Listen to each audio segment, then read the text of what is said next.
Friends, I welcome you to my channel. Before listening to this story, I will ask you to like and subscribe. It is not difficult for you, but it is pleasant for me, and we're starting. It was another Friday night, and although I returned home late, my wife Victoria came even later. I didn't like her going out with her friends after work, but what can a man do? Every couple really needs a life apart from their spouse, and Vicky was very kind, not only telling me when she was leaving, but also warning me where they were going and making sure she got home early. She usually arrived no later than 8 in the evening. I was at a job check this afternoon and received a text message from Vicky. "The four of us have a drink. I'll come home late, my love." Vicky usually treats her exits well. In fact, this usually happens no more than once every 3 to 4 weeks, so why does it bother me so much? Well, that's another story. In short, let's just say that I have problems trusting women in general. No, that's not true either. I have problems trusting men or women who spend time at the bar with their friends and without a spouse, or who often go on business trips. Vicky does both, but trips are definitely the hardest for me. You may ask why I have these problems and how they affect my perception of the wiki. I will tell you a short sad story so that you can see for yourself. I grew up in a bar, literally. My parents owned and operated the most popular bar in our small town outside of St. Louis, Missouri. They also ran an upscale French restaurant in the other half of the bar building. People came from all over the neighborhood to eat and then went to the neighborhood bar and danced all night long. I saw all this, and at an early age, my parents hammered prudence into my head. It was the summer when I turned 16, and they decided that I needed to master the business. My older brother and sister both started working in this business when they were also 16 years old. By the time I started working there, my brother was 21 years old. He had earned a degree in hotel and restaurant management and was running a bar. My sister was almost 19 and she was just starting college. Of course, at my young age, I wasn't allowed to work in a bar. I started waiting tables at the restaurant. I deeply resented this requirement because, like most teenagers, I wanted to run around the streets and do something with my friends. I wanted to work as little as possible for a lot of money in what I chose, preferably in a place where I could flirt with a lot of young, beautiful girls. I had only been working at the restaurant for 3 weeks when I started to change my attitude to things. Oh my God, I saw so many boobs that I thought I'd go blind. I also managed to see a lot of the notorious little black dresses. I saw my first naked, furry woman, well, at least the first one with whom I was not related, looking under the dress of one of the secular ladies of the city. What made it even more exciting was watching her and her date during and after dinner at the bar. Several times my father or mother had to come to the door separating the bar and the restaurant to send me back to my job at the restaurant. My sister was working that night. She came up to me and said, "Donnie, you better get back to your work and ignore everything you see, otherwise you're going to get in trouble." I turned to her and said, "But sis, this is Mrs. Horton, and she's walking with a man. She's not even wearing underwear. Do you think Mr. Horton knows? God, I can't wait to tell the guys. This is amazing." Sarah looked scared and looked over her shoulder, and then muttered to herself, "Oh shit." Around this time, I felt my father's big hand on my shoulder. He squeezed her tightly and said, "Don, come with me right now." He turned and walked through the dining room, past the waiter's counter and into his office. I followed him slowly and, to tell the truth, with fear. That evening, I was sent back to work so much that I realized that I was going to have a serious conversation with my father. When I entered the office, he looked at me and said, "Close the door and sit down." I thought, oh shit, this is going to be really bad. I almost threw up inside out while I was sitting and watching my father look at me. Finally, he sighed and spoke. "Don, I should have talked to you about this before I let you start working here, but I just didn't do it. I had to have the same conversation with your brother and sister, and trust me, repeating it doesn't make it any easier." "Mrs. Horton is a beautiful woman, isn't she, son?" my father asked. I was so shocked that I jumped slightly and felt a little dizzy. I wondered what my father was getting at with this question and why he changed the subject. While I was trying to formulate my answer, he asked again, "Isn't that right?" I swallowed and nodded my head, yes, while whispering at the same time, "Yeah." Dad leaned his elbows on the table, interlaced his fingers, and rested his chin on his thumbs. I still remember his sigh and sad look. Finally, he leaned back in his chair and spoke again. I can still hear his words even 20 years later. He said, "Son, this business is our life and livelihood. It supports the whole family. This provides us with our beautiful house and swimming pool. It sent your brother to college, and it will send your sister and you to college too. It's going to take care of all of us for years to come, unless we do something to mess it up. Don, if someone you know comes in here with his family, you smile and greet him by name. You can visit him during the performance of your work if the client wants it, but you have to remember one very important thing. When you're in a business like this, you have selective hearing and vision. Part of the job in catering and bars is discretion. You don't see anything you shouldn't see. If someone you know comes here with someone of the opposite sex who is not a member of their family, you call them sir or ma'am, unless they tell you to do otherwise. You don't remember that they were here on that occasion. Especially you don't remember anything they did or how they were dressed. If our clients do something out of color, we ignore it as long as we can, and do not talk about it outside of this institution. All staff adhere to the same strict rules. If I ever hear any of the staff gossiping about a client, I fire him or her. Over the years, I've had to fire some really great employees because they couldn't keep their mouths shut about customers. We are known for our discretion, as well as the quality of our food and service. Son, you're young, and I know how your hormones are raging. Hell, even at my age, I look out for women like Mrs. Horton if I have the chance. Your mom knows that I'm doing this and that you're going to do it, but she also knows that it's like window shopping. You look and never buy or try on the product. I don't expect you not to watch, but I really count on your discretion and that you won't make it as obvious as you did tonight. One more thing you should know, son, is that people like Mrs. Horton are always exposed. The gossip would start somewhere else and eventually reach her husband. If he looks like most men, it will end their marriage. People who cheat on their spouse always become careless, and eventually the spouse finds out about it. We don't want to be the beginning of something like this. Many of them have small children, and divorce hurts children very much. Now get back to work and remember what I said. I returned to my job that day and worked at the restaurant from time to time throughout high school and college. I've never gossiped about clients, but I've seen too much deception for a man my age. After I got older and started working in a bar, I watched groups of men or women come to a party for boys or girls. I watched as those I knew were married, doing things that I knew wouldn't pass the marital fidelity test. I've learned. Maybe I learned too much because I also learned to be intolerant of people who went to a guy's or a girl's party and stayed late. I found out that many people who were in the area on business were having fun and trying to hook up with the locals. Of course, it's fine if they're not married, but many of them were married or at least wore rings to prove it. In many cases, they hooked up with one of our married clients. I learned to disrespect and disgust them, but I treated everyone with the same degree of politeness and discretion. After all, we really wanted to have a successful business. I noticed that those who came to parties and left early after 1 or 2 drinks had good, stable marriages. Those who stayed late had difficult marriages, and many of them divorced. In my freshman year of college, my father hired a new waitress.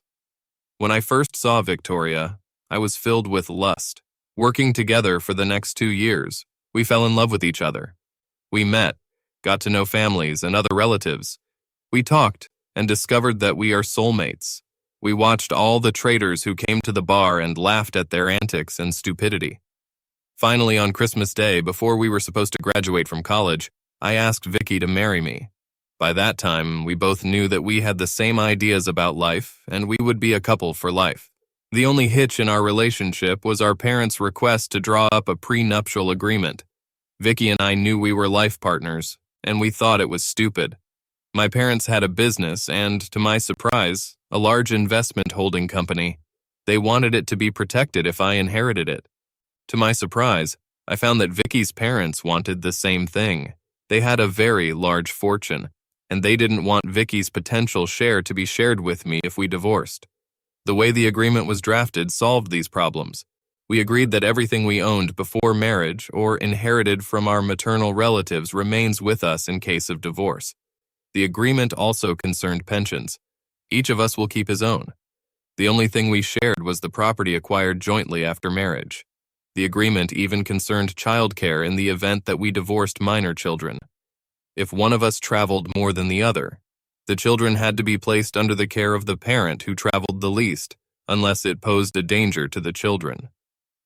The graduation day finally arrived. Vicky earned a bachelor's degree in finance and got an excellent job at a local brokerage firm with headquarters. I have a bachelor's degree in construction management and a minor in landscape architecture. After college, I worked for a construction company for 2 years, mastering the profession.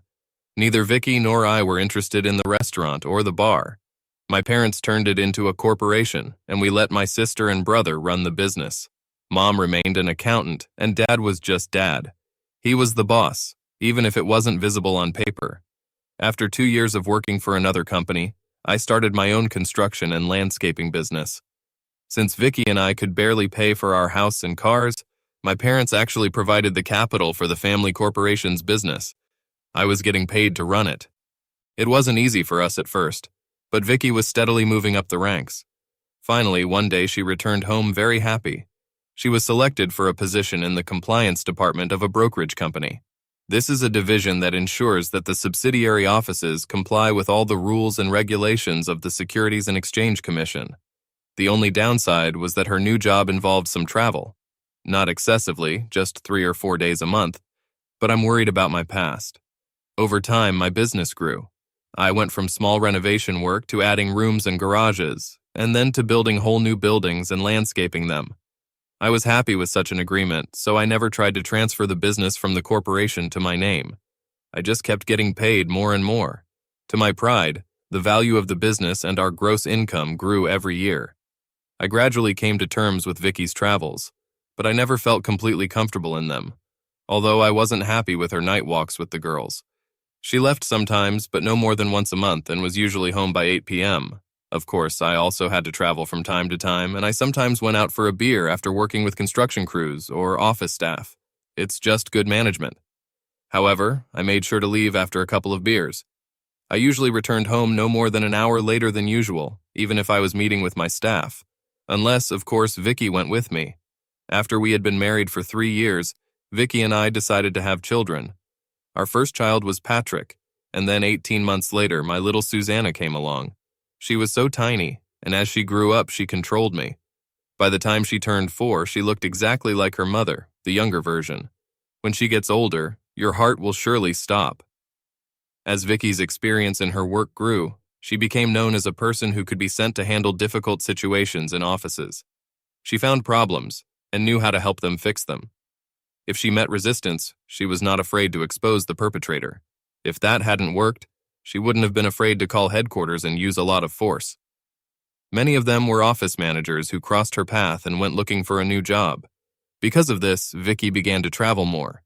Now she was away sometimes for 2 weeks a month. I hated it, and so did she. We talked. She thought she was on her way to becoming head of the department in a little less than 2 years. Then she would no longer travel and would receive a very substantial increase in salary. We agreed to continue in the same spirit, waiting for such an opportunity. Due to the slowdown in economic growth, my small company had to start looking for a job that we would have given up before the housing market crash and the stock market crash. We have already laid off about half of our employees. We didn't experience financial difficulties because we didn't have large loans or overhead, but we weren't as profitable as we used to be. One of the small jobs I went to apply for set my marriage on a path of destruction. Oh, I wish I'd never accepted this job. Maybe then I could stay happily married. Perhaps not. On Thursday morning, I walked into my office, wondering why I bothered to come in at all. I stayed late the night before and finished all the papers that were on my desk. Vicky was absent from the compliance check all week. From talking to her, I realized that she would not be home until late on Friday evening, so I was working. This morning, I almost went straight to one of our 3 workplaces to spend the day getting my hands dirty and inspecting the work. As many of you know, the best way to keep employees on their toes and ensure quality is for the boss to be at work with them and be able to do his best. I hadn't been at my desk for long when my assistant called me. She said, "Don, we have an informal atmosphere here. I try to treat my employees like family members. Mrs. Sloan is here and wants to talk about building a porch and landscaping her backyard. Do you have time to visit her?" I remember thinking, it's a great little porch and some bushes. But I decided to talk anyway. After all, a couple of days' work might be suitable and would help some men work to feed their families. When Mrs. Sloan came into my office, I was shocked. I was almost speechless. She looked so much like Mrs. Horton, the first lady I was obsessed with, that I could barely speak. I finally pulled myself together and stood up to greet her. I smiled and said, "Mrs. Sloan, I'm glad to meet you. I'm Don Patterson. Did Mrs. Simpson say that you want to build a veranda? Is that right?" "Oh, I'm sorry," I said. "Please have a seat while we discuss your needs. I don't usually do this, but you remind me so much of the lady I knew when I was younger." It was as if she had just entered the room. "Please forgive me." Mrs. Sloan laughed and then said, "Don, it's Jasmine." I guess she saw the uncertainty and confusion on my face because she continued, "You know Jasmine Horton. Donita and Alfred Horton were my parents. We used to go to your family's restaurant all the time." "Oh my God," I said. "I'm sorry.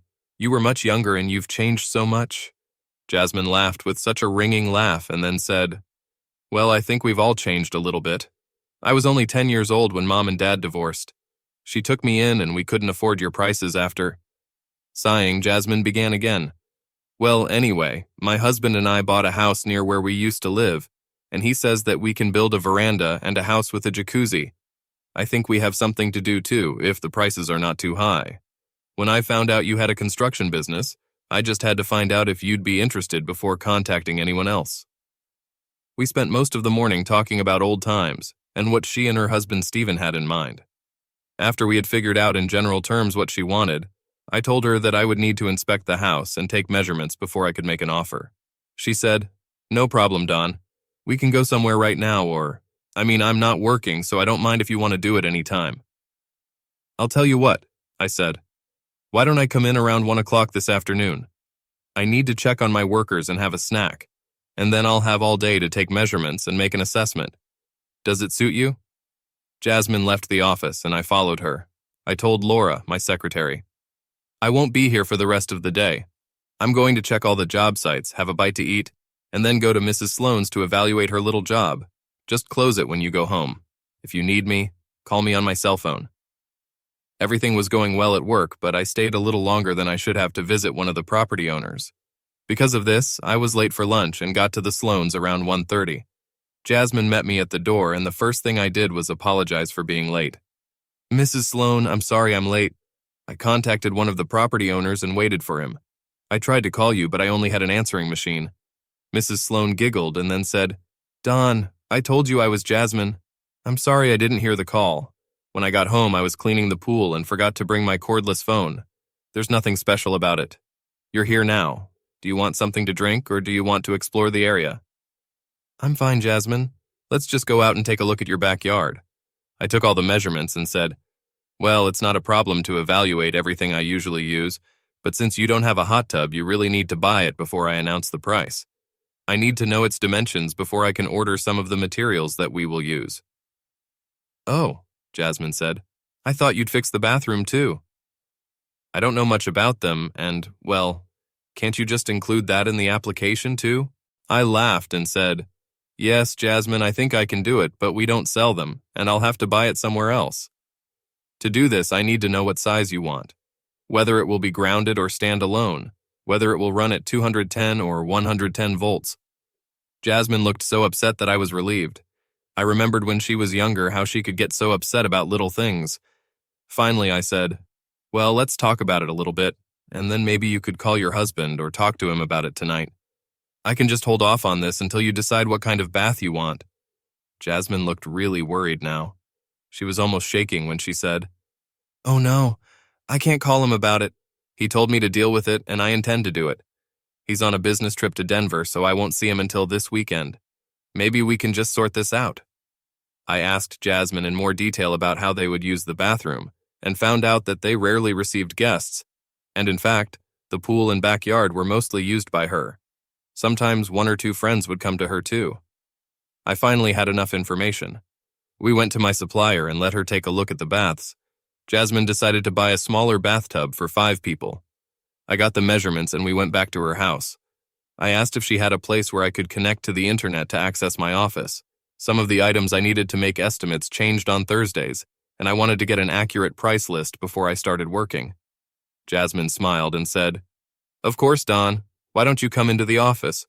Steve is a representative of the manufacturer Savin Business Systems. He had a really nice office, so he could work from home when he wasn't traveling. You can connect your laptop to our network portal or use our computer in any of these options. I entered the office and stopped in amazement. He equipped it almost like a regular business office in an office building. His desk was to the left of the door leading into the room. The office windows overlooked the backyard. There were 2 beautiful leather armchairs in front of the desk and a bookshelf opposite. I was impressed. Jasmine went behind the desk and pulled out a chair. She smiled at me and said, "You can sit here while you work. If you need anything, just ask." "Thanks," I said, walking over to the table. I put my laptop on the table and sat down. Jasmine handed me a DSL cable to connect to my computer. When I reached for it, I had to reach for the photo. I looked at the photo and stopped. I pulled my hand away and stared at her, then reached out and picked her up. Jasmine looked at me in confusion, extending the cord in my direction. She saw my face and the way I was clutching the photo and asked, "Dawn, is something wrong?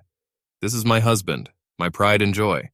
I keep trying to get him to throw away this photo and take another one from his Chevelle, but he doesn't want to.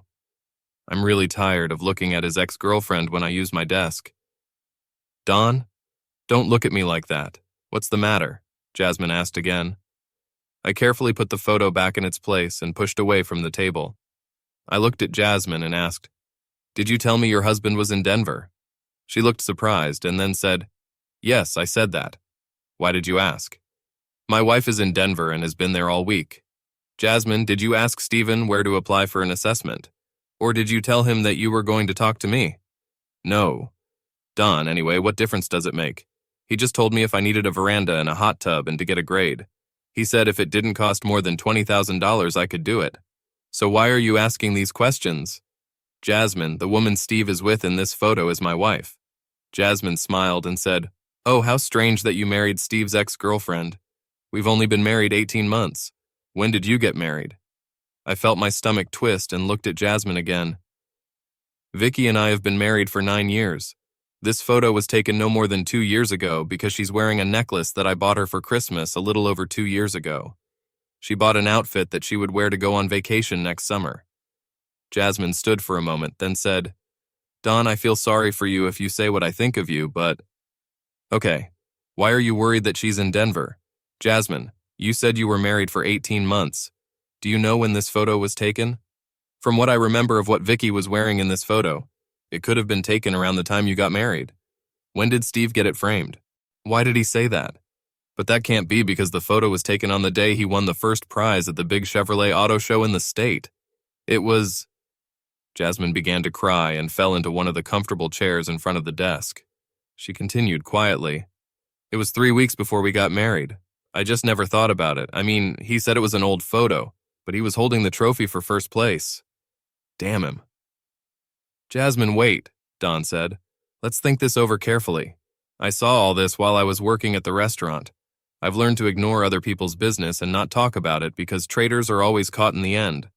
I admit it looks bad, but all we know right now is that Steve and Vicky are standing in front of his car, hugging.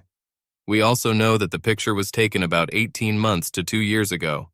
You're quite younger than us. I don't think Steve could be Vicky's old boyfriend, because we started dating when we were 18 and both worked at Dad's restaurant, although he could be. I know the names of everyone she was in love with when she was younger. No more than you probably know Steve. By the way, how old is he?" "He is... He's 29 and I'm 27. "Huh. Well, it's possible because Vicky is not yet 31 years old. I just don't know." "Damn. What should we do now? If we ask them about it, all they will do is deny it, regardless of whether they have an affair in the past or not. If they're having an affair and we ask, they can split up or just become more secretive. I feel like I need to ask, and yet until today, I would say that I trusted Vicky unconditionally. Damn, I just don't know." We talked some more and came up with what we thought was an acceptable plan. We wouldn't say anything about what we thought we discovered that day. Jasmine wouldn't tell Steve about the conversation with me, and we'd hire a private investigator to check on Vicky and Steve. The next day, Jasmine and I talked to the security firm we use for our construction sites, and they sent us to the investigative company they use. We talked to their staff and signed a contract for their services. Each of us gave them a check for our share of the advance and went home. Jasmine shortened the name on the receipt so that if Steve asked, She could say it was a deposit for the job we were talking about, and I was using a business account. Vicky had never seen checkbooks or checks, so I was safe. I would just have to make up for the damage to the business. 3 weeks later, Jasmine and I met with the investigator. He said, "Don, Jasmine, I'm sorry. No, that's not right. I am pleased to inform you that we cannot find anything indicating that your spouses are dating or even know each other. We watched them every afternoon and after work, and they didn't do anything they shouldn't have done. The only unusual event was last Friday, when Mrs. Patterson and several of the women she works with came out after work. They visited several bars in St. Louis and danced with several men each. Vicky danced with Steve once, but it was decent. There was a clear space between them, and neither of them let their hands wander. There were no kisses or anything untoward. No one else saw them talking to each other after the dance." I sighed and leaned back in my chair. I looked at the investigator, then at Jasmine. I was starting to believe that this whole mess was the result of my ingrained distrust acquired when I worked in the family business. I've checked all the phone records. We even installed cameras and voice recorders in the house, as well as voice recorders in Vicky's car and purse. They were spotlessly clean too. Finally, I sighed and said, "Well, I guess we can just chalk it up to paranoia then." You can't imagine how happy I am to find out, but I'm so ashamed that I even thought that Vicky and Steve could do something like this. We can just stop it. Wait a minute. Jasmine, didn't you tell me that Steve is going to San Antonio next week? Jasmine looked puzzled, then said, "Yes. What does this have to do with— Oh, we won't need to keep an eye on anyone next week, will we? I think this is exactly the moment when we need to keep an eye on them. Vicky told me 2 weeks ago that she has a compliance check scheduled for next week. I don't remember exactly where she said she was going, but I think it was Austin, Texas. Depending on where they stop in these cities, the distance between them may be only about an hour, or maybe less. We have established quite accurately that they do not occur here in this area. I think we need to at least check out this next trip. If they come out clean after that, I'm ready to admit that I behaved like a paranoid fool, despite what we saw in this photo. It's reasonable to assume that if they were old friends, Vicky would let him take a picture of her with him and his trophy." Throughout the uncertainty and the investigation, Jasmine and I couldn't see any signs that Vicky or Steve treated us any differently. They were exactly the same as they had always been. I thought and thought, but I couldn't figure out how Vicky was different from when we were dating, or right after we got married. She treated me like I was the only man in the world. She was just as loving and attentive as at any other time in our lives. On Friday evening, before Vicky's next trip, we went out for dinner on a date. Later that night, when we were snuggled up in bed, I asked, "Vicky, do you remember how we worked at Dad's restaurant and laughed at all the traitors and people who did inappropriate things?" I thought I felt a slight tension in Vicky's muscles, but I wasn't sure. She smiled and turned her face to me, then said, "Yes." Some of these people were definitely dumb. From time to time, when one of the men or women at work does something like that, I remember those days and think how stupid they are. Why did you ask? Oh, one of the men at work thinks his wife is cheating on him, but he hasn't found anything to prove it. When he told me about his fears, I remembered those days and advised him to just relax. I told him if she was cheating, to keep his eyes and ears open, that eventually the cheater is always discovered. I told him that the more time it took him to figure it out, the better for his children, because divorce always hurts children. Vicky looked a little sad when she said, "Why do you assume that the marriage will automatically end in divorce? Maybe the wife really loves her husband and just, well, maybe this affair doesn't mean anything to her and she doesn't want a divorce." "Oh no, Vicky, he's just like me. He's used to seeing people in bars and he has the same low tolerance for cheating as we do. I can't imagine him just agreeing to a long-term affair the way you or I would. I think he could agree to a one-night stand, but as for an affair, no way." Vicky tensed up again when I said I wouldn't agree to a long-term affair, but then she smiled and turned to me. She kissed me gently and said, "Well, I'm glad you're still the man I married." We both know about outright affairs and the heartache they can bring. If he really has problems, bring him to his senses, and maybe Taboya and I can help him recover. Good night, darling. Vicky and I settled into our bed and fell asleep. However, judging by the amount of tossing and turning, none of us fell asleep very quickly. The next week was very difficult for me. I called the investigators twice to see if they had found anything, but all they told me was, "Our operatives are monitoring both of them, and we will have a report for you next Monday." Finally, Monday came, and Jasmine and I met in the investigator's office. When we sat down, we almost felt that he had bad news. The investigator leaned back in his chair and said, "You know, when you wanted us to follow your spouses last week, I almost told you that it would be a waste of money. It was one of the most difficult cases of cheating on a spouse that we have ever encountered. Although you were right. Steve and Vicky are having an affair. We have photos and taped conversations to prove it. I must say, I am very surprised. If we had stopped after we followed them here to St. Louis, we would never have found this in the Louis area. From the conversations we recorded on tape, it follows that they get together only 3 or 4 times a year in cities far away from here. Even there, they pretend to have met by chance if they find themselves in the city, and try very hard to maintain the appearance that they are just old acquaintances. However, what we found was a pair of very clever traders. They went to 2 different cities and stayed in 2 different hotels. However, they met at the 3rd hotel, and even then they did not stay in the same room. They rented separate rooms at different times, but the rooms had an adjacent door. Steve paid for his room in cash, so there was no paper trail left. Vicky registered as Angela Foster and used a credit card issued in that name with an address in Washington, Missouri. She had a government ID card in the name of Angela Foster. Steve registered as Stephen Allen, again using a government ID card for identification. In addition, they rented these rooms only from Tuesday to Thursday. They did not stay for long and saw each other only during these 2 days. I leaned back in my chair and thought about it. I said, "Foster is Vicky's maiden name, Victoria Angela Foster." Jasmine just said, "Allen is Steve's middle name." "Well," I said, "I think it's over except for the tears. I'll talk to the divorce lawyer as soon as I can make an appointment." Jasmine started to say something when the investigator intervened. He said, "Wait a minute, that's not all. I usually don't even mention it, but in this case, I just can't convince myself that this is exactly what it looks like. It's more like they were playing some kind of game. We have hours of taped conversations, and most of them are very harmless.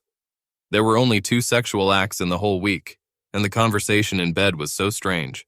Here, let me insert the tape and show you what I mean."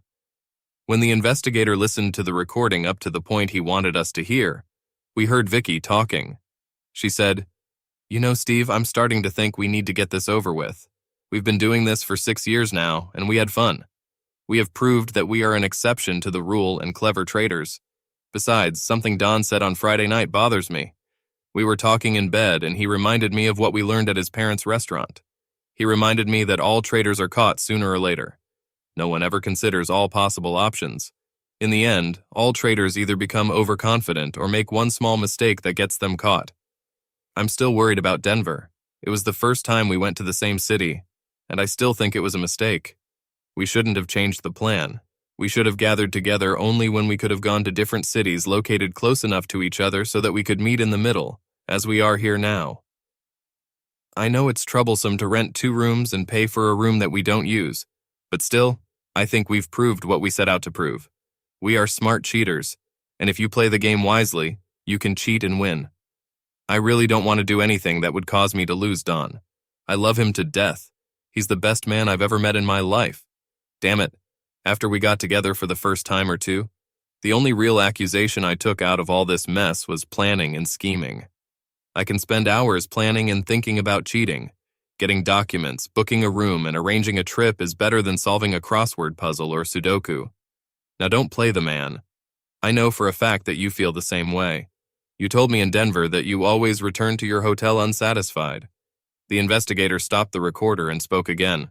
He said, "That's not all, but it was the most mysterious part of the conversations. I just can't for the life of me figure out why." The investigator stopped and stared at me when I started laughing. Finally, I pulled myself together and said, "I'm sorry. I really don't think this is funny, and I'm mad as hell, but, well, there's something in this conversation that I think I need to enlighten you about. You see, a few years ago, the couple that Vicky and I were friends with got divorced. His wife cheated on him and she was caught. It turned out that she cuckolded her husband for almost 4 years before she was caught, and that it was a simple little mistake that she made. The night we found out about the affair and the divorce, we were out with other friends. We entered into a discussion about the deception and stupidities committed by traders. We once again remembered what my father said when we worked at the restaurant, and what we saw while working there. Vicky went on to say that she is convinced that anyone who wants to cheat could do it if they just kept it under control and were smart. I was on the other side of the argument and told her that there was no way this could happen, that at some point the traitor would be caught. It may take years, but it will happen. I told her that the deception might even come up in some harmless way, but it would definitely come up. In the end, we stuck to our opinions, but for a few weeks, Vicky mentioned something about smart cheaters being able to win. As far as I remember, her affair with Steve began around the time we argued. Vicky has always been proud of her intelligence, and now I think I pressed the wrong button when we were talking about this novel. I think she was trying to prove that she could do it and get away with it. I think she could have done it if she had stopped it earlier. Now, no, she won't get away with it. Jasmine and I were together again. This time we were waiting for a meeting with a divorce lawyer. Since the cost sharing of the investigator was so successful, we also decided to hire a divorce lawyer. When I was called to the office, the lawyer looked surprised. He said, "Mr. Patterson." "And this? Mrs. Patterson?" I grinned and said, "No, sir. I'm afraid not. I'm Don Patterson and this is Jasmine Sloan. We discovered that her husband and my wife were cheating on us, and we split the investigator's account to get dirt on them. Now we thought we might as well split your fee." Attorney George Spaulding smiled and gestured at the chairs, saying, "Oh, of course. Maybe we can figure something out. Could you please sit down while we discuss this?" I sat down and handed the lawyer a copy of the investigator's report and photographs. Before the lawyer could look at them, I said, "I don't think my case will be too complicated. I also brought a list of everything that Vicky and I own, and when we acquired and how we acquired these items. I also have a copy of our prenuptial agreement, which sets out not only how we divide the property, but also who has custody of the children. All I want is a divorce due to adultery and a settlement according to the prenuptial agreement. I'm afraid Jasmine's case is going to be a little more complicated." I handed my lawyer the documents that I had brought to confirm my divorce. I leaned back in my chair and waited for him to look through the forms. After the lawyer filed the paperwork for me, Jasmine gave him almost the same thing for herself. The only difference was that she didn't have a prenuptial agreement. The lawyer explained to us the essence of the divorce process, the time frame, and the schedule of his fees. He then discussed what Jasmine would want from her divorce if she could get it. Finally, he said, "I think I've had enough for now. I need to get acquainted with all the documentation and the investigator's report. If I have any questions, of course I will call. Otherwise, I will prepare the documents and move on. Do you want me to just hand out the papers or call you first?" Jasmine and I wanted to get a call when the documents were ready for delivery. We left the office and went back to our business, agreeing to keep in touch. 2 days later, George Spaulding called me. After the pleasantries were over, George said, "Don, I've looked through everything you've given me, and I have to say this is the strangest case I've ever seen. I even asked 2 of my partners to review it, and they agreed. There was definitely cheating, but damn it, dude. I think it's pretty obvious that a woman loves you and, well, damn it, it doesn't even look like a novel. It's almost as if it was a game, and for the game they needed to make love. Don, are you sure you want to continue this divorce? I mean, damn it, from everything you said, you had an almost perfect marriage. You didn't quarrel. Your life was above the norm. You seemed to love and respect each other. Don, if you don't mind me saying that, it's almost like you're playing this game too. Now it's your turn, and the only way out you have is a divorce. Can't you talk to Vicky and forget about it? I know that you listened to the recordings and she told Steve that they needed to break up, and that for her, in fact, it was just a game. I sat down and thought again. Finally, I said to George, "No, George. I was asking myself the same question, and one day it seemed to me that I could do just that. I think if it was just a game and they didn't have a bed, if they were only together in an emotional or even better, a pretend romance, I might not pay attention to it. I think at first, maybe Vicky was just upset that I made fun of her belief that a smart cheater could be. She just couldn't accept my statement that there were no smart traitors, and that it was a foregone conclusion that the traitors would eventually be caught. If she hadn't taken the last step and let Steve make love to her, I might have forgotten about her cheating. It just went on for too long. I mean, damn it, 6 years. George sighed and said, "Well, this is your life. I just hate doing this to you. I have the documents ready to be submitted. When do you want her notified?" I smiled and said, "Well, George, she and Steve are on the East Coast this week. She should be back later on Friday evening. Can we notify her at work on Friday? I assume her plane lands at noon, so she should be in her office at, say, 3:30 or 4. I would like her to be notified and given the tape that I have prepared for her. This is a fragment of her conversation in which she and Steve talk about the breakup. Of course, you can listen to it, but in the end, I say that they lost. As I said, traitors always screw up and get caught.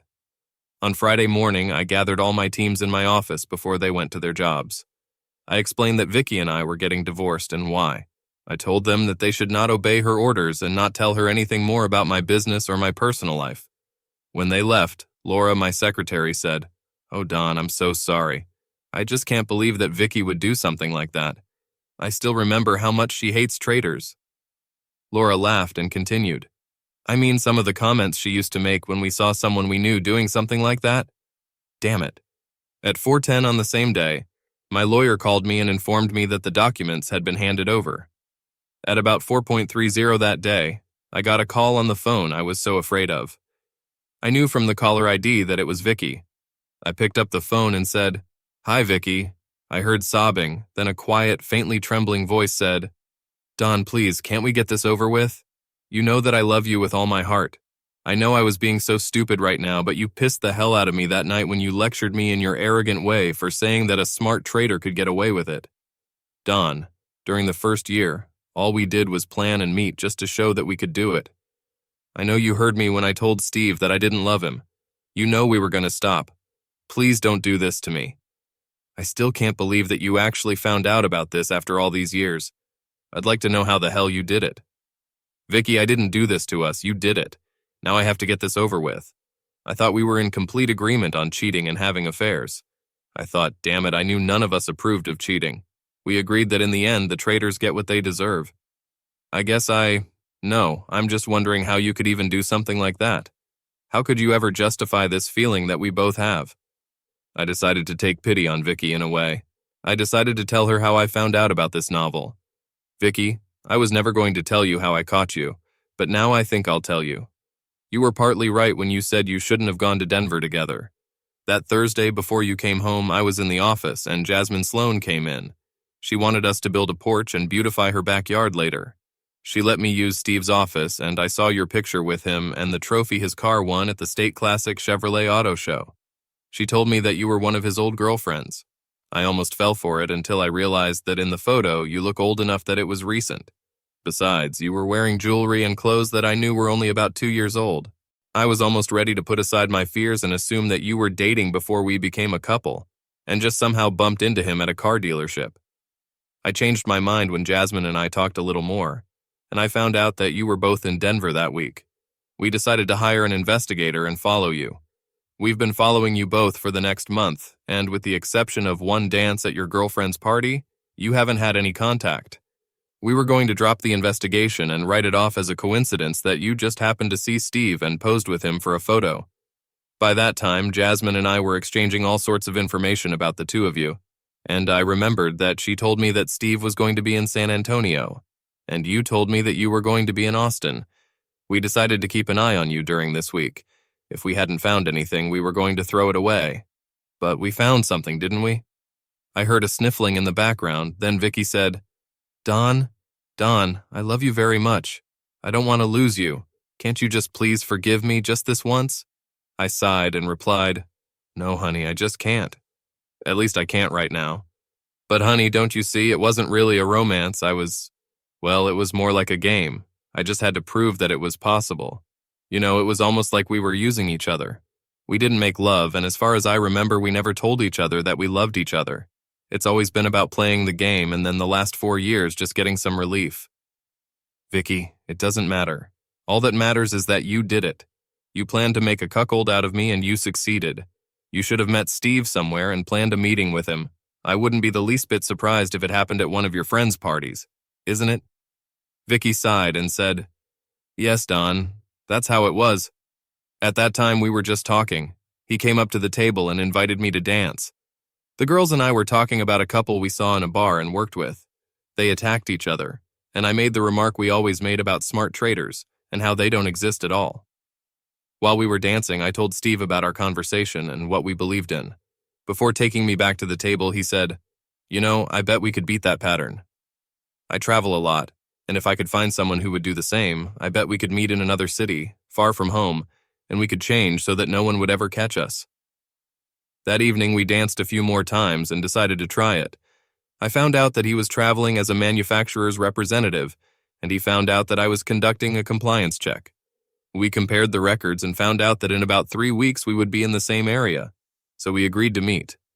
At that meeting, we began planning our, at that time, ideal romance.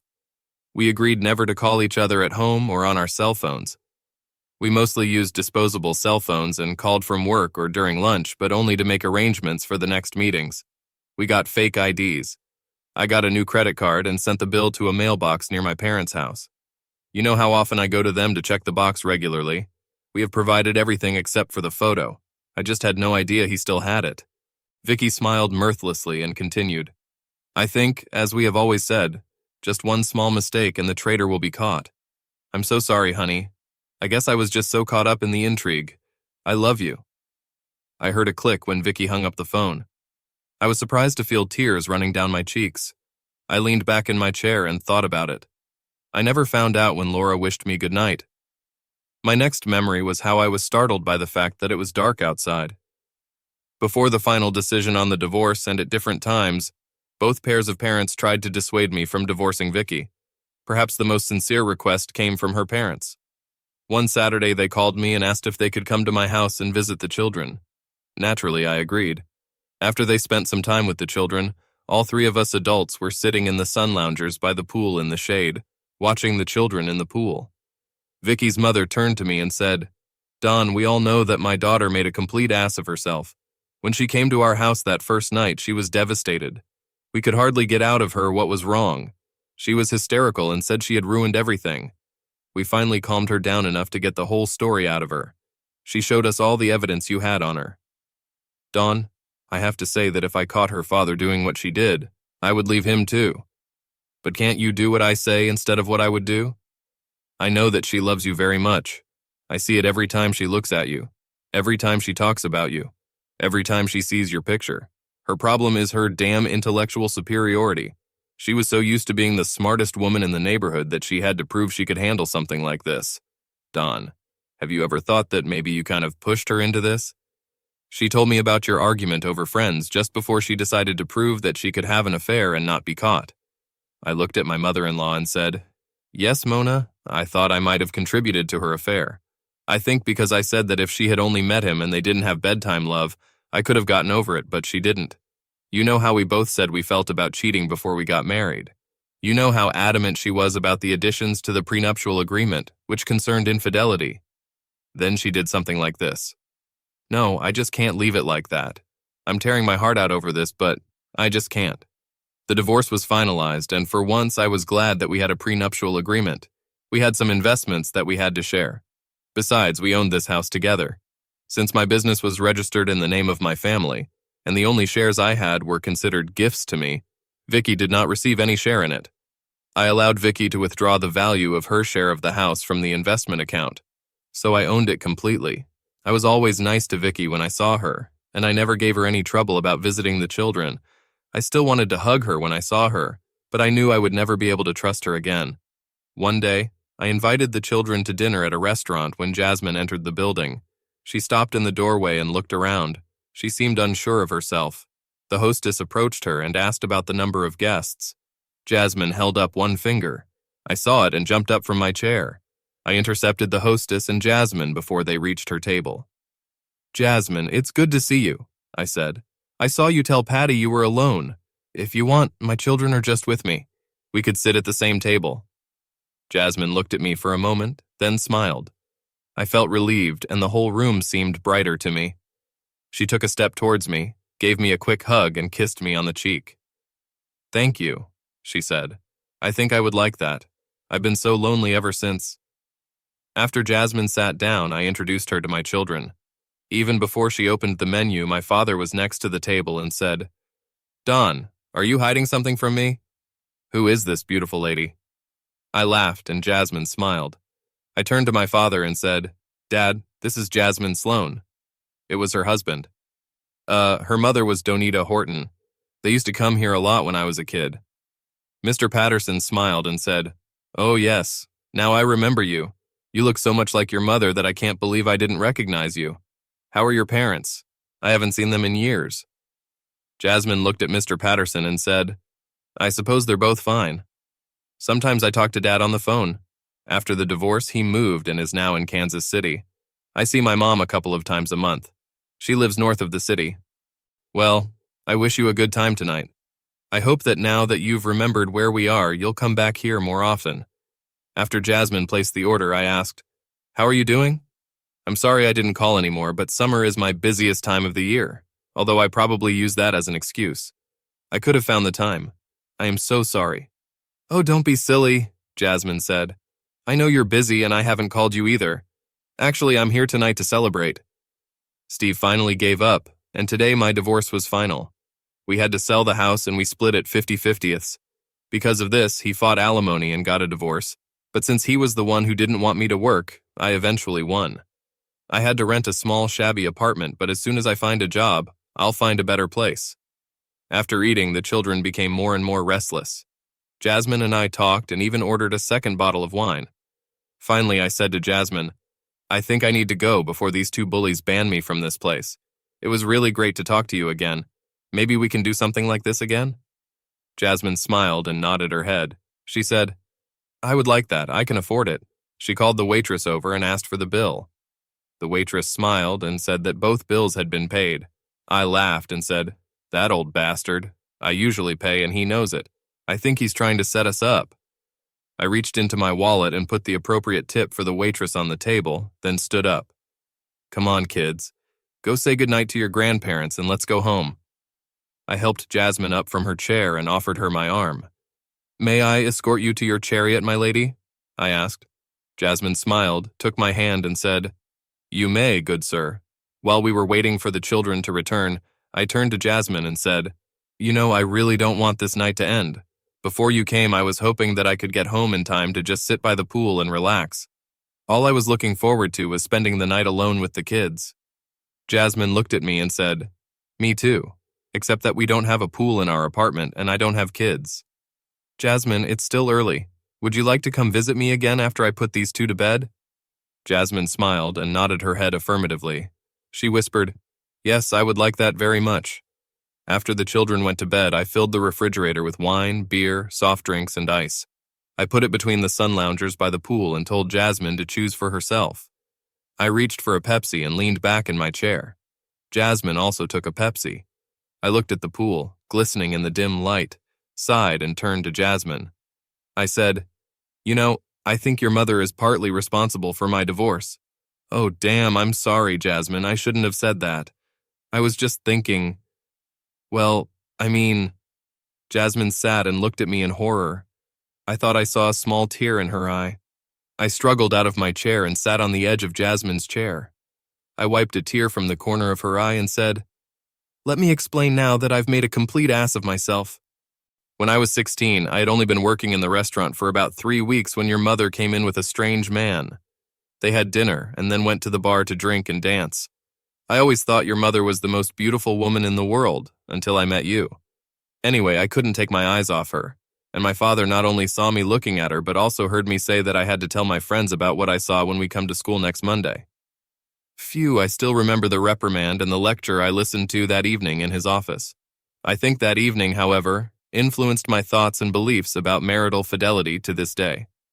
You know that later Vicky came to work for us and they gave her the same lecture.